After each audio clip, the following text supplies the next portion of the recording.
දැන් පුතා මේ මෙතෙන්ද කියන්නේ වේරගල. ඉතින් මේ වේරගල මේ මෙතෙන්දී එක සිද්ධියක් වුණා. මොකද්ද මේ වල්පලමුල්ල ගමේ හිටියා පවුල් 8ක්. ඒ පවුල් 8ම ගමන් කරන්නේ මෙතනින්.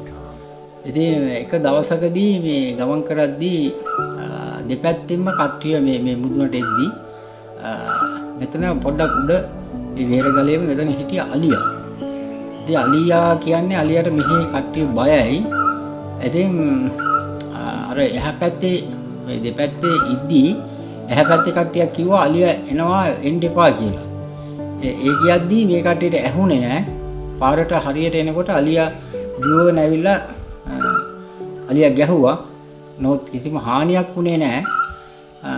ඊට පස්සේ මේ වල්පමුල්ල කට්ටිය එදා සිට තමයි ගම අත්හැරලා ගියේ.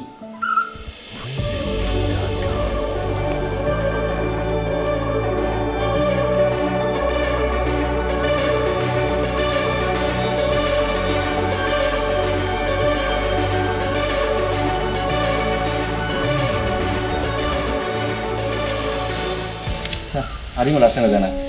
මම කියන්නකෝ මේ තැන ගැන පොඩි විස්තරයක්.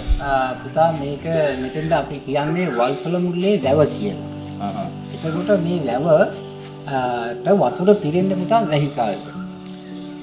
එතකොට මේ වැව යටතේ අක්කර 5ක් වගේ කුඹුරු කරනවා මේ වල්පලමුල්ලේ ගමේ කට්ටිය. ඉතින් ලොකු ඉතිහාසයක් තියෙනවා. හරි සුන්දරයි, ලස්සනයි.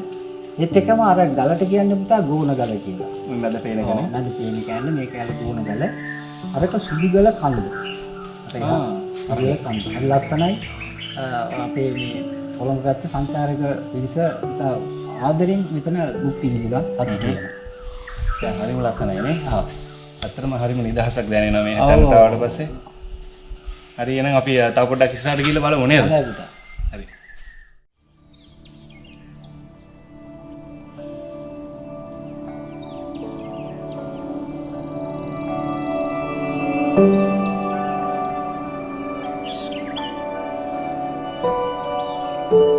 Premiumbeat.com.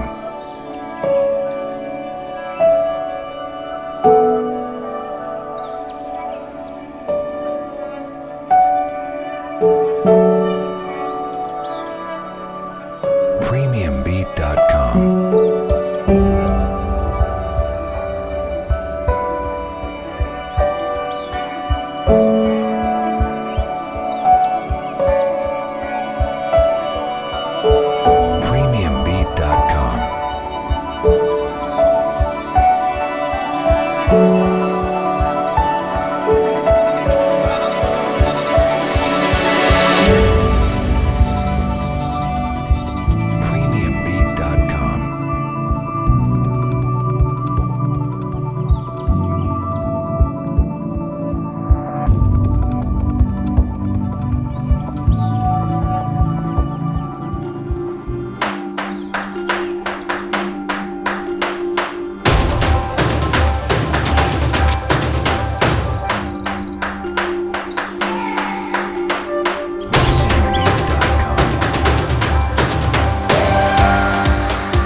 ටීම් එක.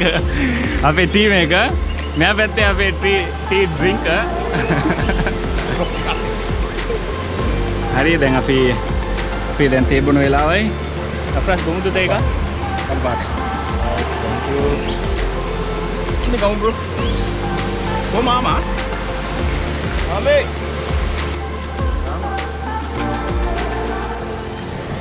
අපිට කහට එකට තියෙනවා අද කෑමක්. ෂා යමයි එකනේ. අපිට තියෙනවා බවුන්ටි තියෙනවා. මොනවාද බාස්බෝසා. මොනවාද? බ්‍රවුනිස් නේ? brownie right. කමු. right thank you කොහොමද කේක් එක?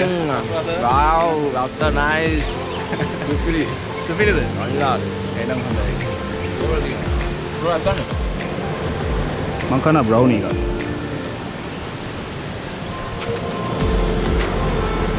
ආවම ඉන්න මාමේ. අර කාට කොක්ක දෙන්න යාට මාමා කන්න මාමේ?